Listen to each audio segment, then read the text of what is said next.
sempre o problema está claro para mí que é de xestión. Non se pode dar sempre a culpa só a personal, algo ten que ser das duas partes, non? Tanto da parte que manda como da parte que é mandada. E surgen unhas preguntas. Falouse aí de unhas facturas vinculadas, falouse da Diputación, e no pleno xa queda claro que non se pode aprobar logo a facturas condicionalmente, e de quen é a responsabilidade de chegar a esta situación.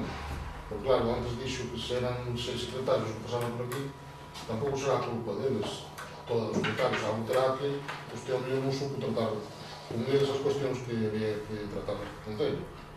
E a outra pregunta que me surge, estás volvendo a repetir o problema contable do ano 2017?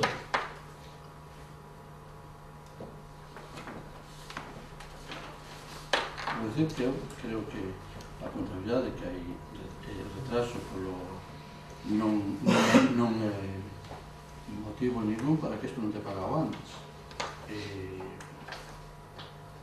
Estamos tratando este asunto.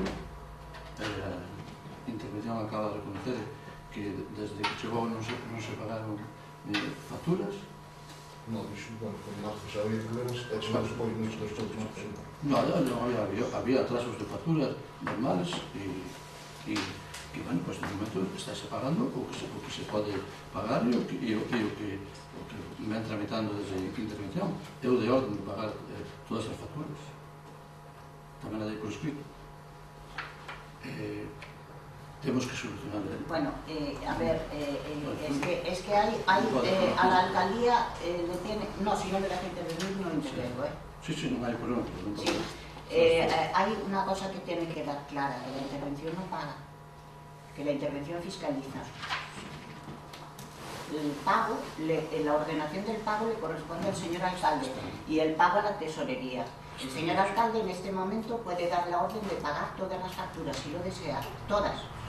Puede darla inmediatamente al salir del pleno y puede, si desea, pagarla con el informe, pero intervención solo va a fiscalizar, intervención no paga, porque no es tesorero.